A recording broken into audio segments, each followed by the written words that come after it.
This will just start off then. Guess who will, huh? So, welcome everyone to another episode of People vs. Paranormal. I am Ben, and with me today I have a special guest. I'm Tim Aldrich. Tim, he is part of our paranormal group, Pioneer Valley Paranormal. Has been for some time now. Yeah, quite some time. So, give us a little history, Timbo. A little history. The reason why I got into paranormal was because I grew up in a haunted house. Had a lot of strange things happen when I was a kid, and I got a video recorder with a VHS tape and a tape recorder, and did some cemeteries and a couple different places. Got some recordings, and I was hooked. Getting together with Ben and Sam and them guys, I kind of stalked them for a little while because sexy as shit. I was like, hey, I'm interested. I really want to become part of the group. I like the way they did things. Got invited to Faces of Phobia. Was it Faces of Phobia? No. No, that was after that. It was. I went to the place that you guys did in Springfield. Yeah, there's so many. What was that? That was the haunted attraction there, that place. Yeah, it was Faces of Phobia. Yeah. I got invited there, and then talked to you guys and Goo and everybody, and I was like, hey. So we met you through Davis, right? Davis, yeah. Matt Davis. Our tech specialist. Our tech specialist. Yeah. Really excited. Loving this group. We got a lot of things going on. I actually signed on with them. And actually ended up getting a whole town to investigate, so that was kind of nice. Yeah, that was pretty fun. Yeah. Well, that was, I think we spoke a little bit about it on a previous episode, but that was Wales. We did the cemeteries, the crypt, town hall, the library. First house, the library. Yeah. More to come, I think, too, right? Absolutely, yeah. We're going to get back to Wales, and do some more. I'd like to do town hall since they just remodeled some in there, and now it's all town meetings and the local access channels there too. So I'd like to get back there, see what's going on. We did get a few things there, which was kind of cool. So you said you grew up in a haunted house. Was that in Wales? That was in Wales, yep. Okay. Yep. What kind of activity would you see there? Full body apparition. When I was little, I was probably about 6. Experience, when you're a kid, you got stuffed animals and stuff like that, and I had it all on the counter, and woke up in the middle of the night and everything was on the floor. Wasn't sure exactly what that was all about, but I proceeded to do a whole bunch of investigating on my own when I was little, and actually saw a shadow in my room. Scared the hell out of me, I must say. Yeah, it usually does. Oh, yeah. But I was intrigued at more than scared. I was wondering, what is that and why is it here? So I talked to my mom about it. Could you make out what it was? Male, female? It was a male. It was a male spirit. It wasn't malevolent. It just was playful more than anything. I spoke to my mom about it. I talked to my mom. I'm like, Mom, I don't understand. And she said, oh, no, I see that all the time. She goes, there's a woman in the house, too, that's got a white dress, and she tries to come over and reach over when I'm laying on the couch. And I'm like, and you never told me? She's like, oh, no, it's no big deal. I just what want every back little to kid bed. really wants to hear. Right. A little scary lady in the house is going to try to grab you at some point. Yeah. We go downstairs in the basement. It's a split-level ranch, and we go in the basement and hear walking back and forth. Like there's a group of people upstairs and no one's home. That type of stuff. Gotta love stuff like that. Absolutely.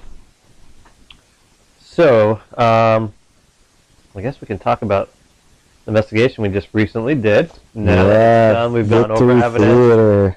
Good old Victory Theater in Holyoke, Mass. Completely epic. I'm going to paint a little scene for everyone at home. If you ever played Silent Hill or watched like these horror movies where like the paint's peeling off the walls and the ceilings and like looks like the type of place that ghosts go to torture people, that's what this place looks like. Yeah. But in a beautiful, scary way. Like it wasn't like you went in there and you're like, I'm scared shitless. Like you're like, I need to go further. Like the basement. Okay, well, let's start with a quick history of this place. I should have prepared. I have a little printout. Built in 1919, opened on New Year's Eve, I believe it was. Started off as a playhouse. Yep. And then in 1936, I want to say, it converted over to a theater. Movie house. Like a movie theater. It had 2 fires in its history.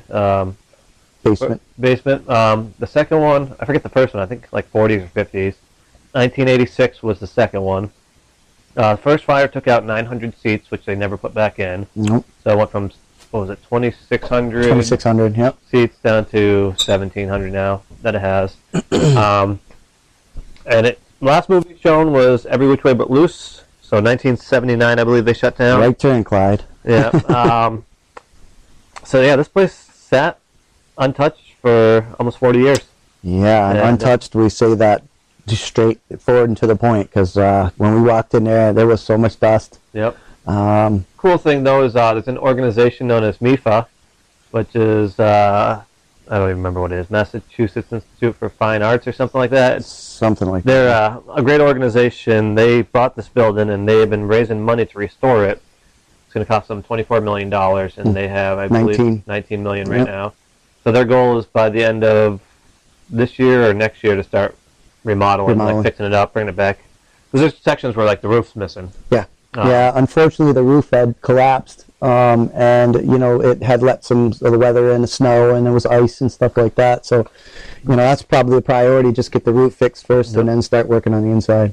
But this group doing the restorations, they're great. If you email them and you have a good reason for going in there, they'll let you in. Like they let photographers in there, film school students, weddings. There's been a wedding there, on the stage. Upcoming thing they're doing there is I don't know if it's a big production company, but a horror movie is being shot in there, which will be kind of cool because we'll watch that movie and be like, yo, shit, we investigated there. Hey, where that guy got killed? Yeah, I was standing right there. Got an EVP right there. So let's go over this day. I remember that day kind of sucked all around because every little thing that could go wrong did. Like I remember I woke up and I ran out of oil in the middle of the night, so my house was like 20 degrees. Had to call them up, have them deliver first thing in the morning. Like people, like Sam, sucks. Sam was so excited for this. He got unfortunately couldn't make it. So we were down a member. Just all this random stuff was going wrong, and we went and we tore it up. Yep. PvP didn't slow down. We just kept full steam ahead. And we got some crazy evidence. Awesome personal experiences. We actually did some cool stuff too. A good friend of mine, Scott Pelletier, works for a communication / AV company, and they install projectors and stuff in conference halls and schools. And he hooked us up with a projector for the night, so we actually were able to play an old movie at one point. Plus Star Wars. Plus Star Wars, what we set up. So yeah, first movie in 40 years played there. It was us private screening The Force Awakens. Totally fucking awesome. Yeah, couldn't complain on that one. So we figured, let's go through the night. I'm not going to jump ahead. Yeah. So we started off, we had our 2 camera guys showed up, and this was their first experience. Yeah. Tyler has a degree in filmmaking, so he knows his way around camera. Very professional. But he's never done a paranormal investigation, so those guys nailed it. It was awesome. So let me describe the building. You walk in, there's a big entryway with a grand staircase going up the side, and you go straight, and it goes to the seats on the lower level. And then there's a grand staircase across the thing. Yep. And if you go up the staircase on either side, they both connect to this giant round room, which if you've been on our Facebook or our Instagram, there's been pictures. Concessions area, a lot of different places up there. Remember, we walked around, and the more we walked, we found more doors and more stairs. That place was like a hidden labyrinth of places. We found it looked like a closet. We opened it up, and it's like the skinniest little hallway with 2 steps, and you go up and around the corner, and there's this weird room with a crawl space that was over everything. The room with the safe, all these washrooms. Then we found the other stairs. I went up to that weird apartment in the middle that had like a giant. When I say giant machine, like this thing is bigger than like a Volkswagen bus, and it's all metal. Huge. We were afraid to go in there because the floor looked kind of sketchy. Yeah, right. But like just this random machine, like how did they get this in there? There's like small doors and no windows. They had to build around it for sure because it was crazy. Assemble piece by piece. Like. So then you go up another floor, and that goes up to the lower balcony. And when you go in the lower balcony, you can walk to the upper balcony, which goes to the projection room, which is really cool. Which had its own bathroom and like a little office, projection room. They had that side room with the reels. Yeah. And then on the wall, they had signatures up there in the projection room. Everyone who ever showed a movie there would write his name or whatever. Like there's social security numbers, little poems, Bible verses. Like, yeah, that's crazy. Cool piece of history. Like, going back to 1936 or whatever it was. Then the basement. Start with the easy basement first. So there's a woman's bathroom under the grand staircase, which this is what I mean when I say Silent Hill. Like, you go there and it's just like this sketchy bathroom with tiles falling off. And there's a toilet in the middle of the floor. Yeah, random toilet. Small one, just kind of sketchy. All the stalls, the doors are missing. You go around to the other side, you go down this wicked, creepy staircase, and it almost looks like an airplane hangar, but shorter. And the paint's coming down, and it goes into a room with stalls. Same thing, a random toilet in the middle of the room. And then you go around the corner. Remember that? It was just that hallway with all the doors on each side. The endless hallway. Yeah. You look down and you're like, where, does that stop? Because it goes dark all the way at the end, and you're like, how far does this go? We're putting lights up going in. And those were just like storage rooms? Yeah, there was 4 on each side, I think it was. Things. One of them had, some soda fountain stuff that was still there, like an ice cream thing. Yeah. At the very end room, remember, it was really short. Yeah. And it was like a dirt, concrete type floor. Yeah. I remember Tyler, the cameraman, he was saying, if I was a hobo, this is the room I would live in. Yeah, right? But, that's for sure. How about the ice room? Okay, yeah, so the other basement, you go to the stage, and you can't go behind the screen because the floor is gone from where the fire was. But if you go follow the side, there's a door that goes down these stairs that are like a 45-degree angle. There's about 7,000 of them, I swear. Yeah. And they're made out of, like, bologna, because that's when we stepped on and we were going through. Like, it was so sketchy going down there, but we were, like, drawn down there. So we go down, and the first room on the right, you look in, and you're like, it's another short room. And you go, there's like a little wooden landing there. And I remember stepping on that, and it's like, oh, there's 2 stairs going down. And then you look and go, no, there's like 8 stairs, but the rest are on the rest are all ice. There's about 4 feet of ice in this room. That's why it looks short. And they said there was some kind of natural leak in there. It wasn't plumbing, because they've had the water tested. They said it's not town water. It's not town water, not city water. It's a natural spring. No matter what they do, they'll drain it, have it pumped out, fills back up. So then the next room was the generators or some kind of big machines. There was it was where the fire was. Yeah, that was a fire. Which we're gonna have a story about that in a minute. And the boilers were in there. Some of the boilers were in there, but there was 2 rooms with different boilers. Yeah, because it was such a big place. Yeah, it was huge.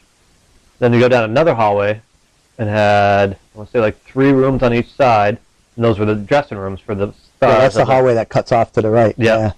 That was super creepy, and all the way down the end of the hall, you couldn't go any further because that was collapsed. Yeah. And it was like all of the wall structure was on an angle. Yeah. Like everything was collapsing, and we're looking at it. Angle. And we're starting to walk sideways because we're like, wait a minute, what's going on here? Yeah, I remember at the end of the night walking back, I got dizzy because I was on the wall and nothing was matching up. So that's just a little rundown of what the place is like. So, you want to talk about the investigation? Absolutely. Absolutely. Amazing investigation. Of course, we got 8 cameras. First time we set up 8 cameras. First time we ran all 8 on our DVR. The place was so big, we could have used another 4 easy. Oh, easy. And we had plenty of, cords and stuff like that. We're running it, from the top of the balcony down. We drop them down balconies and, and down we probably ran stage. about a mile of cord in that place. Oh, yeah. Easy. We could have probably ran another mile. Yep. There was, when you walk in to kind of get people the idea of what it looks like, how things are. When you walk in the place, you're walking in, and right to the left of you, when you walk in the front door that we entered, there's a ticket booth. And the ticket booth has glass in it.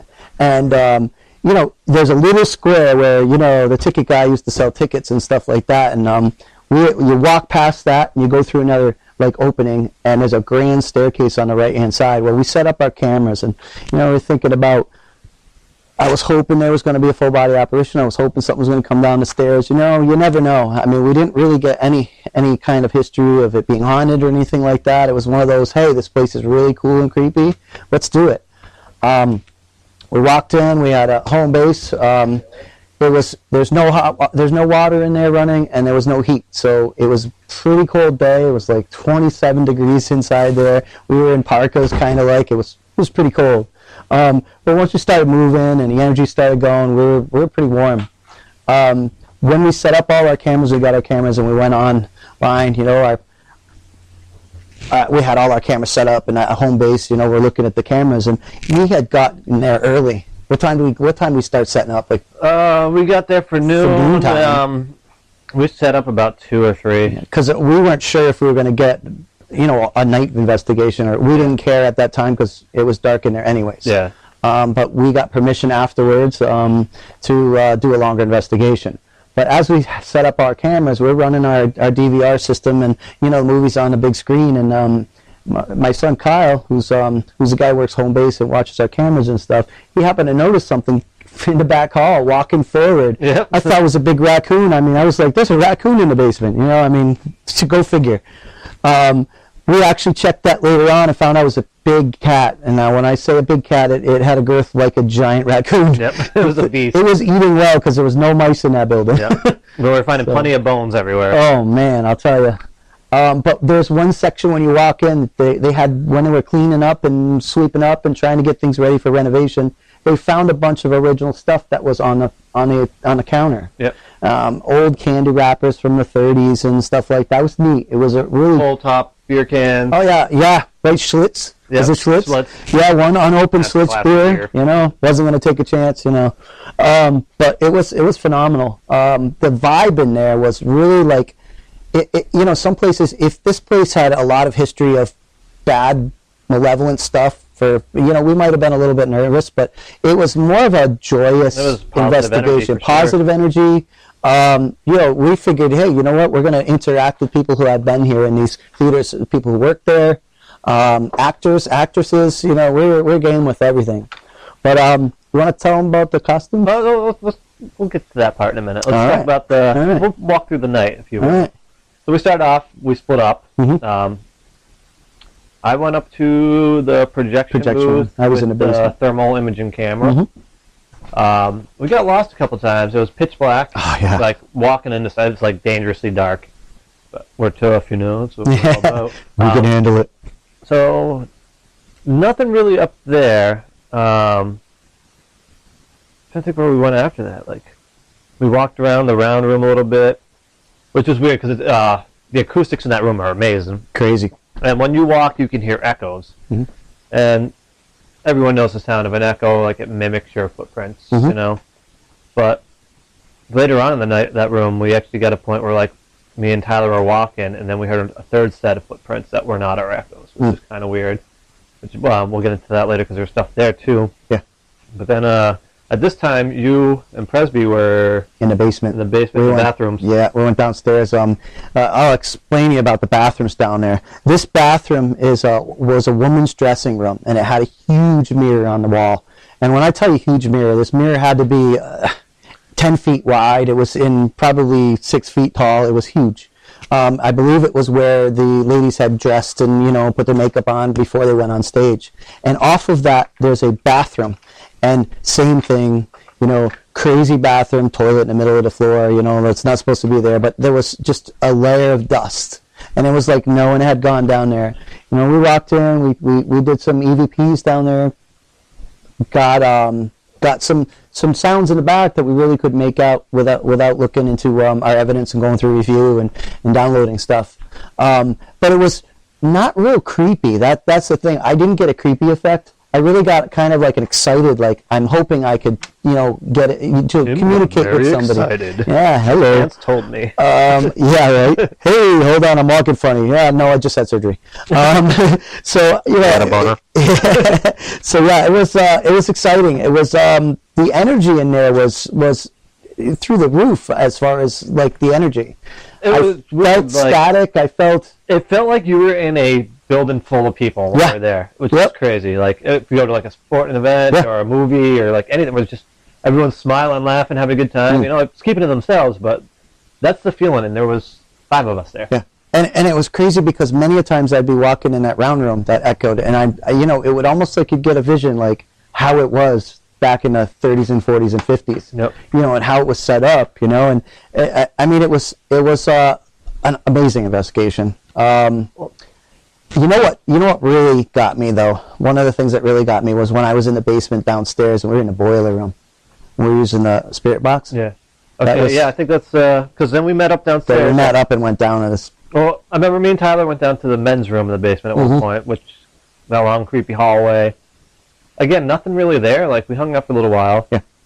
Then we met back up with you guys, and then we decided all of us were going to go into the big basement where the dressing rooms were and the ice room. Yeah. Like, it's so cool saying, well, the ice room. The ice room, It was solid ice, too. It sounds like a fucking level of a video game or something. I really wanted to step on that ice, but I was afraid I'd be one of those guys that got stuck in the ice, and, that would have been a hell of an investigation with someone else. We'll have to post some of the video of that room. Like, we got a ton of footage of this one. This is going to be an episode of the People vs. Paranormal web show, so be sure to check it out. There's teasers online now. So, yeah, we were playing. We all met up. We grabbed the portal device, and we head down to the basement. EVP recorders. Yeah, we had recorders. I had an EMF. We brought everything with us. Yeah. And we went down to the big boiler room where the fire was. And, we had some spirit box stuff, which, typical answers, like, they were kind of quiet at first, but we figured during the Prohibition times when this theater was, like, pretty active, maybe there's some spirits there, so... When we offered them booze, we brought a flask for this. Yeah. As soon as we offered them booze, 3 different voices came through the box saying, "Okay, I'll talk. Me. I want some." Hey, I'll give you some of the deal. Yeah. The guy said he'd make a deal with us. It's just crazy. You'll see that all in our videos. But so we go down to that boiler room, and we're running the portal device. There's a different feeling down there. The vibe down there was weird. It's not like scary. It was just like somber. I guess is like the word I'd use. The portal device, we've used it a few times, a few different cases. Seen it on some of the TV shows, too. Mm-hmm. So we're playing with it. It's doing its typical thing. I've actually played with this a lot at my house because I have a few spirits here. But this thing, out of all the times I've used it, never did what it did that night. When it started talking, usually it says a couple phrases or a couple syllables backwards. This thing started and went on for about a minute and a half, like it was nonstop, to the point where I kind of got freaked out and I shut it off because it almost sounded like satanic worship or a spell or something. It was crazy. It made weird noises. So we took a second, we turned it back on, and it was quiet again. And then it started saying something about a needle. It was before that. It sounded like I think it was Tyler who said, "Oh, that sounds like German or something." Oh, yeah, and I know one German phrase. I don't even know if I say it right, but it said, "Do you speak German?" in German. And the thing started going off again. And I was like, "Do you speak English?" And it stopped, and it goes, "After death." Yeah. And we all shipwrecked. Yeah, it was crazy. We were like, "This is so crazy." I'm getting the spine tingly right now thinking about it. Because we're all like, what? Even our cameramen are like... Because usually like, they're like faint voices or they're not fully there. This was like someone in the room was after death. I mean, it was clear as could be, too. We're like... Enunciated, like... So then we started asking questions, and out of the blue it said something about a syringe. Yeah, syringe, yeah. And... We're like, I had a syringe or something like that. Did you die of drugs a drug overdose? Right. And it said something about the heat. And I remember, I'm like, what does that make sense? I go, fire. Man. That's when it clicked. We were in the room where the fire was. I was like, I pointed out, I said, if you look at the ceiling, it's still all burnt from where the fire was. Right. And then the voice on the thing says it was a match or a candle. Yeah. So we asked the guy if he was a junkie who accidentally lit a match or a candle and started the fire, and I think it even said yes or something. Like it assured us that we were pretty accurate. So then we walked down the hall, and we got the female's voice started coming back. The hall was kind of weird because you in that side room you saw something to the point where you ran in. And, I was walking by, and there's a room on the left-hand side, and I happened to look over, and if you're at night and you're in a dark area, your eyes acclimate to things. You'll see what can, and I had looked over. Now we had some camera lights and I looked over and I thought I saw a shadow move from one side of the room to the other. And I'm like, whoa, wait, guys, hold on. And I went in there and I really couldn't see the back corner of it. It was really a dark corner. And I'm like, are you here? And I said, where are you? Are you in this corner? And I think we got an EVP on that. It was kind of muffled voice, but I don't know what it said. But it was a good experience. A personal experience because I couldn't get it on the video. Nothing came up on our LCD screen. Nothing. Or what about right before that happened? I was trying to bribe the spirits. This type of guy I am. To peek out around the corner of the other end of the hallway. That way there's a distance where they'd feel safe. Right. And I was like, if you do it, I'll give you some extra stuff. some extra candy or booze or whatever. We were teasing them with all sorts of stuff. Not teasing, that's a bad word. Yeah. Bribing them, which we gave them everything we promised. Oh, yeah, we did. Yep. And I remember on the portal device, the woman's voice came out and says, "I'll do it." And then on one of our cameras, not all of them, one camera picked up a man's voice right after says, "I'll do it." I'll do it. And I heard that with my bare ears behind me in the other direction, to the point where I was like, I just heard that, and the cameraman's like, I heard it too. It was over there. Yep. And that's when you started seeing the stuff. Yeah, and that's what. Yeah, and it was right up to that spot. The other end of the hallway, but the wrong end of the hallway. Yeah, it was crazy. It was. But here's the thing too. A lot of people, would have been nervous and scared. I mean, we didn't even have flashlights when we were doing that because I was so comfortable. One of the things I love about paranormal investigating is that fear that you get of the unknown. It makes you feel alive. Yep. Like, it's a big rush for me. Mm-hmm. This was a fun fucking time, and I didn't have any fear whatsoever. Like, none. How many times was like, oh, the basement with the steps falling apart? I'll go down first. Yeah, no problem. You guys are like, wait, you're in your. I think you had your boot on. I had my boot from surgery. Yeah. This guy's a trooper. He's up with like a barefoot with one of those medical braces on there. It was like 20 degrees in there. I'm like, not gonna miss that. I don't care. But yeah, that basement is gotta be one of the top-notch places I've seen as far as basements are coming. So much fun. It was so old, and like we have our camera set up. We had a stationary camera set up down there for our DVR system, and when we walk down the hallway and we go upstairs, you could see so much dust. So orbs were completely out of the realm of possibility there. Yeah, that could have been an orb. We're not big orb people, but we have seen some stuff that's you can't. You definitely can say, okay, that's definitely an orb. But this place had a million dust particles in there, so even if there was something... Put it this way, this place was so dusty and dirty, when we came home, I had to clean off every case, every bag, my jacket. We were covered in dust. Yep. Like this brown, like... Oh, yeah. Like, you'd be walking and you hear little pitter-patter of, like, paint falling off the ceiling. It's one of those places. Yeah.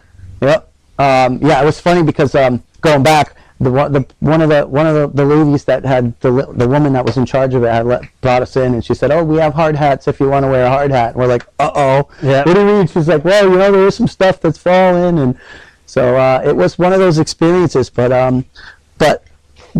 after we had done the basement, we came back upstairs and we started doing a bunch of B-roll stuff at that time. Right? Was that after we came up? Well, this is where we get the B-roll is phenomenal. So, we figured this theater in its heyday was, 20s, 30s, 40s. Oh, yeah.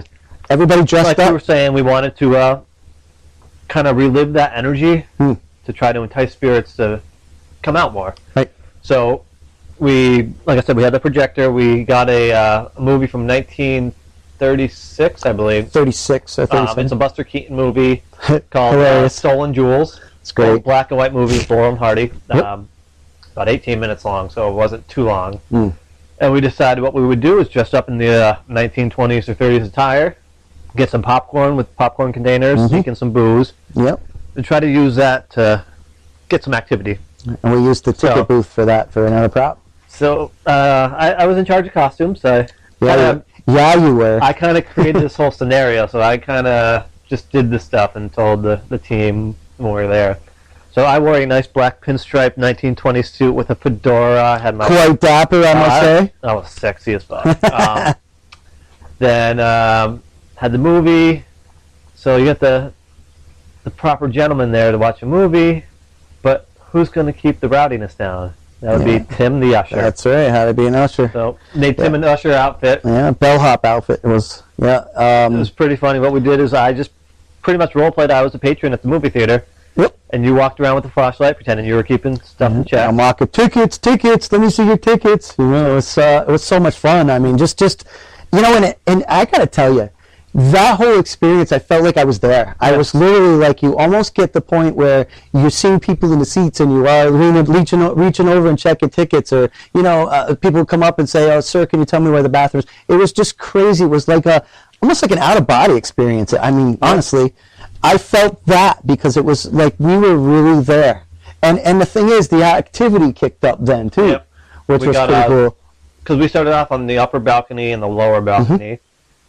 And like we were talking, it was super cold, like 20-something degrees inside the theater. It was warmer outside, and it was like 28 degrees outside. So, But at one point, like, I had the popcorn, I had a digital recorder and a K2. And you had your flask. And my flask. And it got super warm around me to the point where, like, I wasn't shivering anymore. Yeah. And I remember I called you over, and you said, yeah, it's warm here. So nothing else happened up there. So we tried a hot spot down at the lower end where we had some spirit box activity and some K2 stuff earlier in the evening. So we walked down there, and this is what freaked me out. Like, this is where I was, like, questioning my sanity a little bit. Because I was sitting down, and I was pulled out the flask because the K2 was flashing up, answering questions, which we haven't seen that kind of stuff in a while. It's kind of nice. Nope. So I said, hey, you know, do you want some of this booze? And it flashed up, and I unscrewed it. And then you started walking down the aisle, and I said, here comes the usher. Quick, you got to take a sip. And we have this video where all of a sudden I jump out of my seat, and I scream, what the fuck? Yeah. No fucking way. And everyone was looking at me like I'm crazy. And I'm like, something just whispered so close to my ear, I could almost feel breath. Yep. Like it was literally like an inch from my ear. And I watched the video and picked up nothing. I noticed in my hand I was holding a digital recorder. Yeah. So that's when I listened to the EVP, and this is where... Always have your digital recorder with you. Yep. Because throughout the whole night I kept seeing or hearing stuff, and watching the video, most of the time you wouldn't see it. You listen to the audio, it would be there. Right. But everything I saw or heard, I caught on evidence somehow. But this was crazy. Like, it was a woman's voice. Amazing. I said, you know, take a sip quick, the usher's coming, whatever. Woman's voice, clear as day, says, hello, sir. When I heard that, oh, man. My hairs are standing up. I'm like, I got it. In a positive thing, not freaking out, but wow. It's just so weird because there's credibility to my claims. Like, absolutely. And that's what this is about. Like, we're trying to get this credibility. It was a personal experience at first, but then it became backed up with EVP recorder, which is almost literally never happens. Yep. I mean, something like that, and it was such in consecutive order. Yeah. You know, and then for, you know, and you could almost picture what this woman looked like too, because now this is back in the 30s and 40s. It wasn't like you went in a t-shirt and a pair of shorts there. You dressed up because it was expensive. Was it $1 or something like that? Yeah, I think like we saw $1. Now, back then $1 was quite a bit of money, more than what you're paying to go to the theater now. And they were very, very like prim and proper. And, you know, everybody enjoyed their evenings. And intermissions where you go mingle. That's what the round room was about. Like, yep. So it's like if you've ever been to Broadway, that's how movie theaters absolutely were. Like, you know, just good energy. Just go out, have a good time, but it's expensive. Yep. And you know, we played a little bit. I mean, obviously, once we show you our show, we have a lot of video of B-roll stuff where we're joking around and having a good time, because you know what? That's what we're doing. We're investigating. We're trying to find out truth and fact, but we're also having a good time. And we're people, and we joke around. We have a good time. You know, it's the thing. Your energy is going to convey absolutely to your investigation. And I think our attitudes were perfect. Yeah. You know, even our Kyle that was sitting at home base, you know, he had a good pod, even though he had a heater next to him. It was a little cold, but I just wish we had Sam with us that night. Yeah. That's the thing. But we're going to go back. We're going to talk to them. Go back when it's warm. Yeah, right. But they're going to start remodeling too. I'd like to see what. Yeah, I want to definitely. Yeah. So yeah, we ended up staying in costume for the rest of the night. The rest of the night, we were so active. We thought about just changing, and then I'm like, I'm comfortable. Let's do this because everybody's layers on too. Like yeah. So then where did we go after? We separated. Yeah. I took what was the other kid's name? Oh, Josh. I took Josh up to the projection room, and I did a flashlight experiment up there.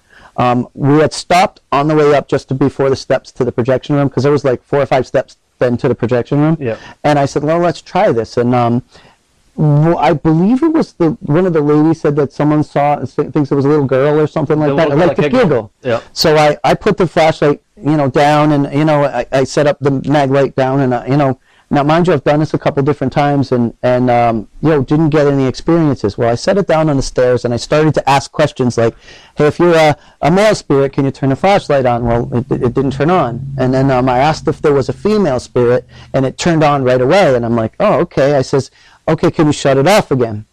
Shut off. I proceeded to ask, are you the little girl that likes to laugh and giggle a lot? Well, it popped back on again, and I was like, well, this is really cool. I went along now. Josh has never seen that. Josh was behind me, and he had the handheld camera and very professional, did an excellent job. And he was like, you could hear him, whoa. You know, he was shocked that was going on. He's like, wow. So then we said, okay, after a little while it stopped. There was no more communication. I was asking a few more questions. So I moved, because a lot of times that's what will happen. It will move. It'll come in pieces. So we went to the projection room and set it off in the distance on the other side of the projector on a little table. I slid the table out, I set it down, and I asked if there was a male spirit there. Boom, the light went on, and it was bright. And I'm like, okay, I'm like, great, this is good. I said, okay, can you shut that off? And we went 4 or 5 questions deep. I said, did you work here in the projector room? Boom, light went back on. It was a very good experience. After we left there, though, we went to the round room, which is the one that echoes. We met up there. We all met there. We spent 10 minutes, and I had that flashlight on and never did anything. Nope. You know, and then I went to the women's room, did the same thing, and the flashlight never did anything. So it just shows validity of things. It's, you know, a lot of people say, well, you know, that's fake. But no, it's not fake. I didn't change it. I don't have a button to push. It just doesn't work that way. Yep. You know, so it was good to have the actual interaction and then not have the interaction, so that way there you can kind of look at it and say, okay, here, this is what was happening here, but it didn't happen there. So yeah, so that was the end of the night there, I think. Yeah, breakdown was quick. Breakdown was quick. Cool thing happened during breakdown is we had this gentleman Dan came to say he was going to be the one in charge of letting us out and you know, walking up when we were done and stuff. And he was all smiles the whole time, and he's like, I'm a big fan of this type of stuff. Like, you guys looking for more? And we're like, absolutely. So he's like, he told us there's an 8-story apartment building. Oh, motel? No, it was first the apartment building. Right? There's like an 8-story apartment building down the street that I house sit for. There's nothing there. I just, you know, they want me to keep an eye on it, so I go down there and just watch TV sometimes, like relax. Like, you guys want to investigate that? So we said yes. Yes. And he goes, oh, you know that hotel that's right next door to here, the 7-story one? That's empty. I can get you in there. He said he had a bunch of other stuff in Holyoke too. He says he's pretty much part of the historical. He's part of the historical society or something there too. So he's got a lot. He said, I have a bunch of leads and stuff like that to help you out. So it just goes to show, if you're professional and you do something, you know, people are going to notice, and you're going to get more bigger and better investigations. If you're looking to get into this on a grander level, I would definitely wait till you got some credibility, but definitely talk to your local historic societies. Because, that's how I got. You'll get more investigations out of that. The reason why I say make sure you get some level of, you know, you're professional at least a little bit. Is because if you go into your first place and you screw it up, word spreads. Like, you're done. Yeah, you want to do some smaller stuff. You know, start out, you know, looking at things, but always, I can't stress this enough. Always make sure you get permission from the property owner, the landowner, the homeowner, whatever you're doing. Don't ever trespass, because what happens is that gives the paranormal groups a bad name. It gives you a wicked bad name, and then all of us get. And if you do that, you don't have a future in any of it, because they're going to look at you and go, nope, sorry, can't. If you're doing this for the right reasons, because you want to help people out, do it for these reasons. You know, do it the right way. If you're breaking into these old asylums with your buddy to drink a couple of beers and walk around with a flashlight, you're going to be doing this. No, because unfortunately that's what makes us in a situation where now we're trying to get into some of those places, but no trespassing. They don't want any problems. I did find out Belchertown State School, there was two fires in there, and that's one of the reasons why they don't let people walk in there during the day anymore. Someone set 2 buildings on fire. So unfortunately, you know, to you assholes who did that, screw you. You know, shame on you for that, because, you know, it stops everybody else who's looking to document this stuff and to find out, you know, because, there was a lot of bad stuff that happened in those, but there was a lot of good stuff. Belchertown's a prime example. You know, like, people were neglected, abused, or whatever, but the good was there was people that sacrificed their own personal lives so they could be here 18 hours a day to help these people. Right. You know? And unfortunate, you know, a lot of the bad stuff's out. And the thing is it wasn't the people who were there, because those people were there to try to help. It was they didn't have the help. You know, you might have 50 people with three people that have to take care of them. There's a few good documentaries on YouTube about Belchertown State School in particular. And it shows these 2 guys in a ward with, I think they have like 85 patients. And he's like, we're supposed to have 4 or something like that. There's 2 of us. We take turns doing 12-hour shifts. so we can take care of these 85 people or whatever it is. It's ridiculous numbers. Dedicated. And unfortunately, the good that they did is overshadowed by the bad because they were overpopulated. What could they do? How can you...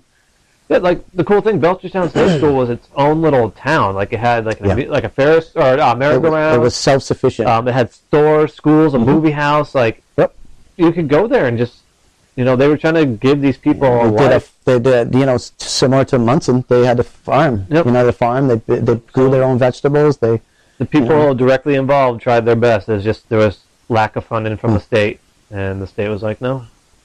Yeah, it's sad, but. Hopefully we can shine some light on that in the future. That's the great thing about doing these investigations. Sometimes you find out a little more information or, just help people rest a little easier, Yeah.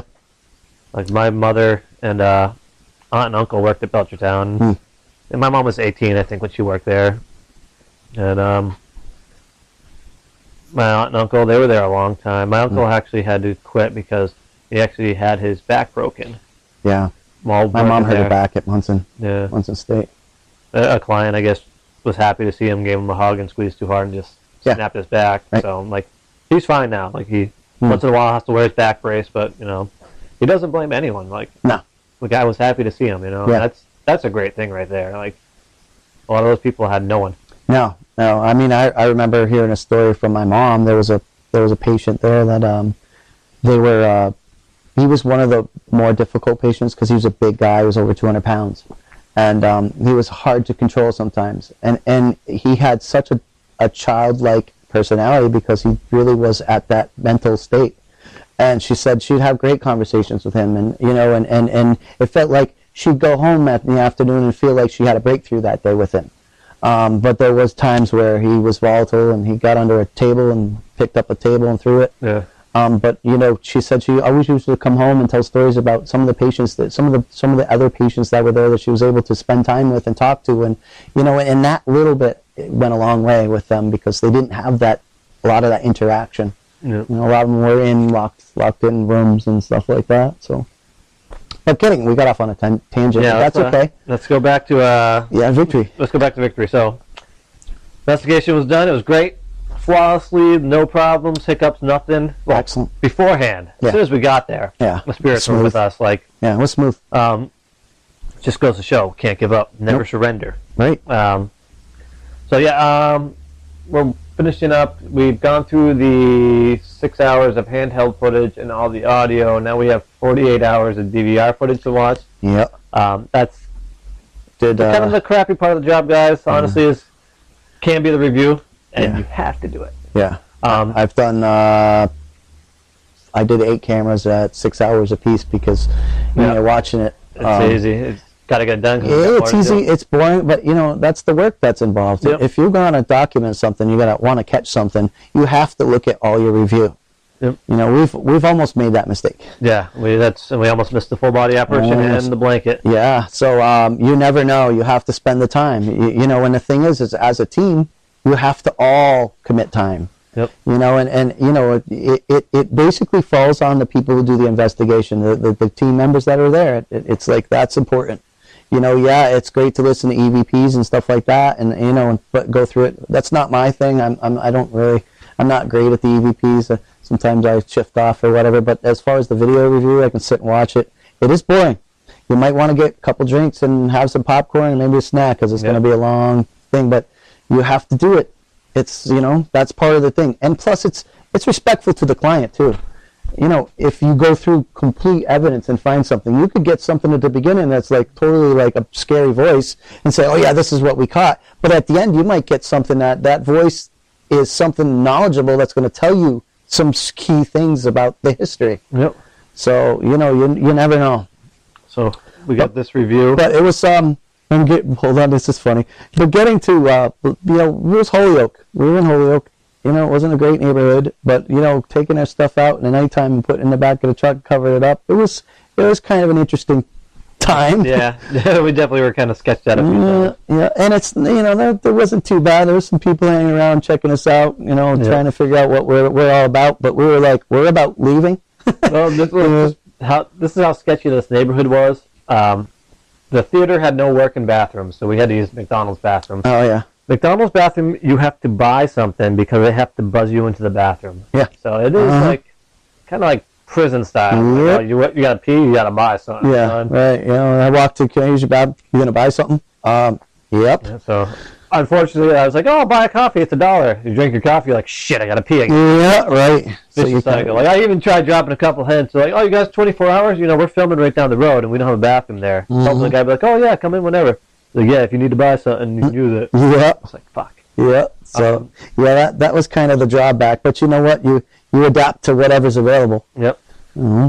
So yeah, we got to finish this review and make a copy of everything for the client. They're super excited. We actually brought some photos when we went to the investigation from one means. Photos were amazing. We did the walkthrough back in January, I think, and we showed them the pictures of the spirits, like what looked like a shadow figure and an apparition, and she was so excited. Oh, yeah. So I'm going to give her a DVD, just a little more credibility that, yes, there are spirits here. Mm-hmm. One of the people that work there refuses to go in the building because she's... Yeah, she said she thinks she's clairvoyant or something because she's got a little bit. And she's like, I'm not going in there. Everything we've caught points to them being friendly. Yeah, actually, kind of overly friendly. Like they're just in a good mood. Yeah, easygoing. Plus, it helped to put a movie up for them. Yeah. So. Then, I'd like to go back there. Like, oh, absolutely. And she said right at the end we were talking, she was like, "You're welcome back anytime." Yeah, like springtime when it's warmer. You know, we'll get Sam here. Like, just do a. Absolutely. Maybe see if we can do a straight up overnight too. Yeah. That'd be cool. I know where I want to sleep. Yeah. So we got a couple more investigations coming up. We're doing one tonight. We're not going to talk about. Nope. To be continued. Just because it might have been discussed on a previous episode of the podcast or possibly a later one. I don't know the orders of these yet. Right. But kind of excited for this one. Some good history there. Yeah. And then we have a lot of video and review and stuff from the last one that we had, and so we got to just kind of keep going. Make sure that we take care of all our all our clients, the people that we have involved that are looking to find out the information. We got to make sure we do our due diligence to give them back the information. Yep. So we throw them a shirt. It's kind of nice. Yeah. Mm-hmm. All right. So let's. I want to jump back a little bit. This is kind of like something we'll be doing with when we have people on. Mm-hmm. So you've given us your story and how you joined up. What is your favorite investigation you've done so far? My favorite investigation. All right. That was the vault in Wales. Yeah. I must say that was the most crazy experience I think I've had ever. I don't believe we discussed this on any previous podcast. No. Yeah. I did a cemetery vault. Yes. I had got the opportunity from a good friend of the family, who kind of ran the town type of thing, and he just brought it up to me. He's like, you can do the libraries. Like, I got the town halls. He's like, I got keys to the city, so to speak. He was the man with all hats, and he said, ever done a cemetery vault? And I'm like, nope. Would you like to? I'm like, absolutely. And went there. We showed up. It was about 7 o'clock at night. I think it was like 7. And when you drive up to this place, it's in the middle of nowhere. I'm not going to throw an address or anything out there because, it's once again, it's no trespassing. You're not allowed to go in there. 666 scary. It was crazy.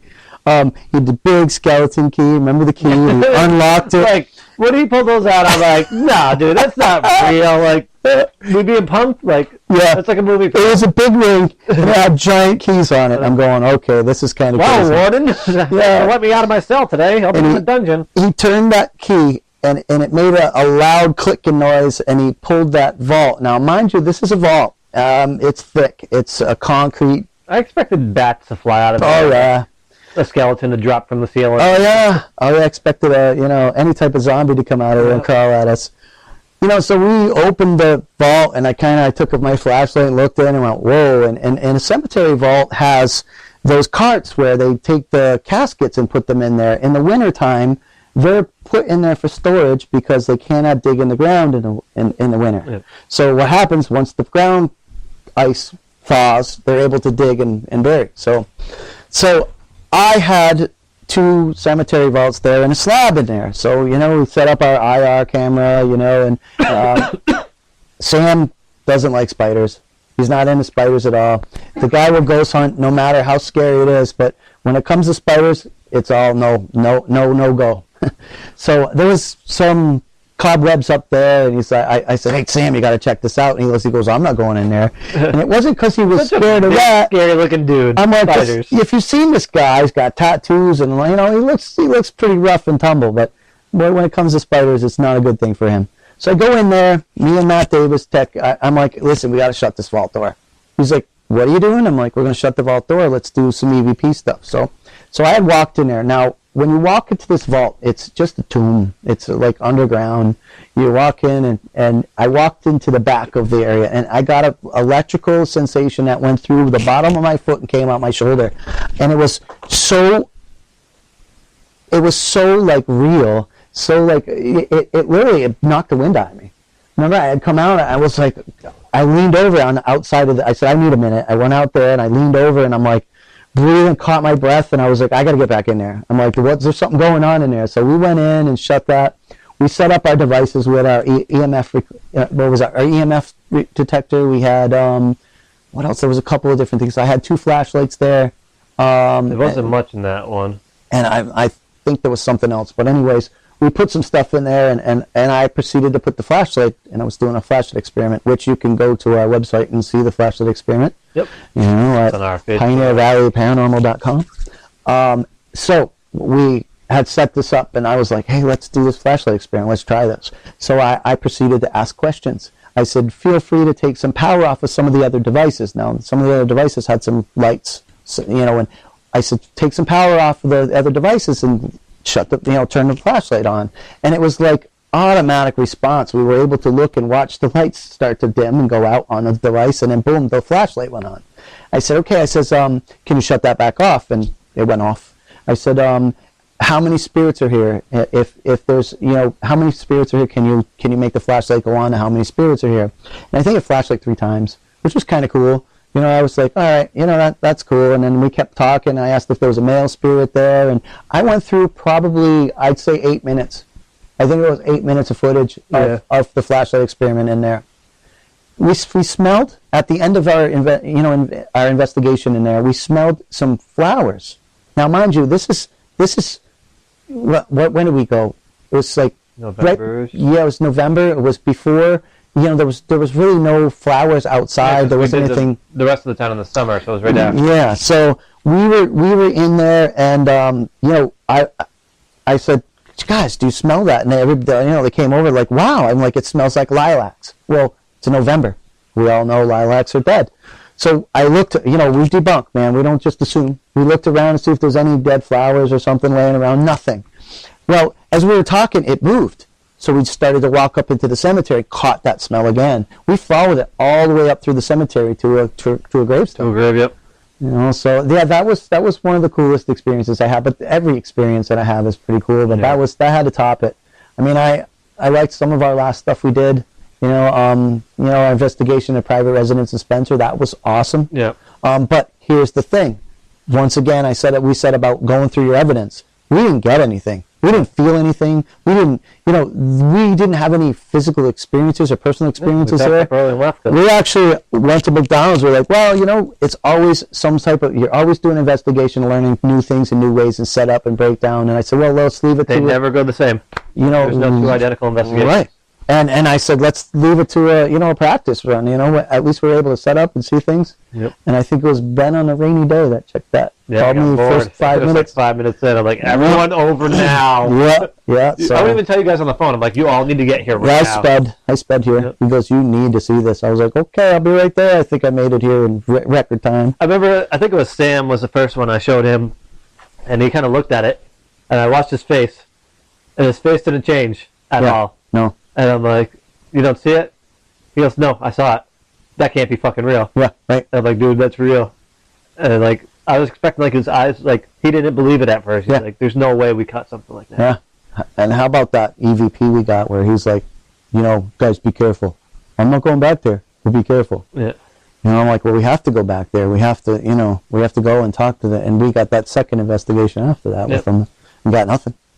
But yeah, so I guess the next question would be, what's my ultimate? Well, what's your dream investigation? If you could go anywhere. My dream investigation. Don't say the Playboy Mansion. Stop it. Let's see, my dream investigation. I think Waverly Hills. Ooh. I think Waverly Hills is my dream one. I've seen a lot of episodes of Waverly Hills, and those are the ones I always seem to watch more and more because it's so amazing. Well, that's not on our list of... We're planning a little PvP ghost tour, I guess we can call it, where we're going to be doing a fundraiser to try to help us go on a little 4-day trip to do some fun places. And I looked into Waverly Hills because it was on the way. Yeah. But that's another one that is just so expensive. Yeah. For a private investigation. Yep. Which I have no quarrel with, no qualms, whatever. Right. Like, these people are going to be able to keep these places open for people like us. Absolutely. By charging for this. Right. Where other cases, they would just say, you know what, tear it down. Tear it down. And, you know, who knows what's going to happen to those spirits if they tear it down. Yeah, right. So, that was on our list. If we can get a little extra cash on our fundraiser we're working on, maybe we'll have that one back on. You know, we can always do that in the future because we got 3 that we're looking at right now. Eastern State's going to be pretty cool. That's a great place. Trans-Allegheny Lunatic Asylum and Rolling Hills. Rolling Hills. Yeah, that'll be good. I mean, all of those. I mean, any type of place. But here's the thing. My ultimate, I want to lay in one of those slabs in the morgue. Yeah. I'll sleep there. I don't give care. it like 80 years, I'm sure. 80 years. I'll lay there. Yeah, someday I'm going to lay there. But, you know, that's one of the things. Yeah, call me crazy, you know, but... okay, crazy. I did lay in a hearse. Yeah, we all did. You know, a horse-drawn hearse. Yeah, not a regular hearse. No, it was horse-drawn. Had the feathers inside. Yeah, I had a crazy experience. Those were crazy experiences. There's a picture on our Instagram of Sam outside with a like a EMF detector, a millimeter, I think. Yep. So that's the hearse. We all took turns laying in there, trying to get some EVPs. That was fun. I laid exactly the way they would have. So that was neat. But yeah, that would be it. Waverly Hills would be something I want to do. But you know, I got a lot of ideas and a lot of places I like to do. And there's so many places. And the weird thing is like you see all these shows, and a lot of them do the same buildings, and like, you know, one group will do this building no one's ever done. Just think, there's like millions of buildings out there. You know, these are just like the big popular ones. Yeah. Like we lucked out with this Victory was just a total shot in the dark. Yeah. I think I just Googled abandoned theaters in Massachusetts, and that popped up, and I emailed the lady, and like the next day I got a response. She's like, yeah, if you guys want to come for a tour, let me know when. I was like, you are the nicest lady. I get some of these people are like, I'm like, hey, do you own this property? Like, why, yes, I do. And I'm like, well, we are blah, blah, blah, and we'd like blah, blah, blah, blah. And they never respond. Yeah. So then you try it from your other email address, and they're like, they ignore you. Like, I hate that. Like, a polite no. Like, there's this one hospital down by the Cape, and the guy was wicked nice. Like, I said, you know, what we're about, what we're looking to do. He's like, oh, you know, yeah, I'm familiar with that stuff, but, you know, due to patients, confidentiality, all that stuff, like, we're not going to allow anyone in, but, you know, thank you for emailing. And I was like, you're cool. Great. The other people are like, no. No click. Like, one word. It's like, come on. Like, hang up on you. I'm a person here. Right. Like, getting back to, like, that's not local. My local, the most is Munson State. I want to legally. Munson, you know what I mean? I want actual paperwork stating that yes, we're giving you permission. You know, we're willing to take any town official or anybody that wants to go with us. We can see what we're all about. You know, I mean, it's been a long road. We've been hitting that for a couple of years now, and we gotta get on. Like, it just sucks. Is like this area in particular, like New England has a ton of these hospitals, and they are being torn down. Like in Northampton, Old Main, Northampton State Hospital. That got torn down about 15 years ago now. Yep. Rutland Heights, another one. Like, when I was in my early 20s, my friends would be like, oh, we're going to sneak in there tonight. Do you want to come? And I would always say no. Not because I was afraid. No. I don't want to break into some place. They tore that place down, so I'll never be able to see what it was like. Yeah. I mean, you know, when I was a kid, I was younger, you know, I was young and dumb, and, you know, thinking... And full of... Pepto-Bismol. Yeah. But I've been on the property. Yeah. You know, went into one of the buildings up there, and it was crazy. It scared me to the point where I was like, I got to do this. Yeah. You know, it clicked that intrigue switch. You're like, whoa, there is this stuff. Let's do this. You know. I wonder why there's such a draw on from like these places just like kind of pull you in. You're like, I have to go in there. And everyone that goes is for the same reason. Like, it's scary. Let's check it out. Why are we drawn to fear? You know, adrenaline. So it is. It makes you feel alive. Yep, sure does. You're the most alive when you fear you're gonna die. I think. Yeah, right. Oh, you fear you're dealing with death. Yeah. You know what we're feeling. You know, we're doing stuff. We're actively seeking from the next life. Yep. We want to find out and document stuff and look at things. So the unknown. We're looking at that unknown. Whoa, what if I was in a situation? Put it this way, folks. If when I pass away, I'm going to be the highest guy that's going to be like, yeah, I'm here. What's up? You know what I mean? That's what I think. Yep, you want to talk to me? No problem. Here I am. You know, what do you want to know? The second I die, turn on your recorder. So be like, hey, gang, that's me. Let's go find some more of me. That's right. You know, so you know, it's exciting. It's intriguing. You know, but I mean, we sent we dropped off our letter of intent, our information to Town of Munson. We're hoping to get feedback on that and permission. And if you guys want to do this a little more professional, I guess, get insurance. It's cheap. You know, it's very affordable. I mean, it covers your equipment, for God's sakes. I mean, if you go into a building and you break something, like say you're like some old castle and you knock over a vase that's worth like $3,000. Yeah. You know, there's my insurance. They'll pay for it. Like I'll pay my deductible. It's cheap. I think we pay like $28 a month for insurance, and that gives us up to $2 million coverage. You know, which is important. I mean, if you want to be, you know, professional, you have to have the paperwork and you have to have the insurance and you got to have that stuff, because no one's going to come in and, you know, oh yeah, I got my parents' you know, flashlight and their recorder, and I'm going into this place. I'd like to get permission. Then you go, how about no? But if you show a document that states that you have insurance, liability insurance, and you know, your professional letter of intent, letters of recommendation, I'll tell you, is huge. They help us a lot. I mean, I did the town of Wales, and I'm going to call David Worth, man. He was phenomenal. He really was great with us. We enjoyed the town. You know, and he wrote up a great letter of recommendation for us. Those are so important for documentation. Yep. All right. Well, let's see. I think that's probably where we have. We're about an hour, a little over. Yep. All right. So, so what we do is we usually do our little send off. We have a little thing that Sam likes to say. You know, he started. So we just, you know, tell everyone to rest in peace. So, so everyone, thank you for listening to another episode of People versus Paranormal. I'm Ben. I'm Tim. Rest in peace.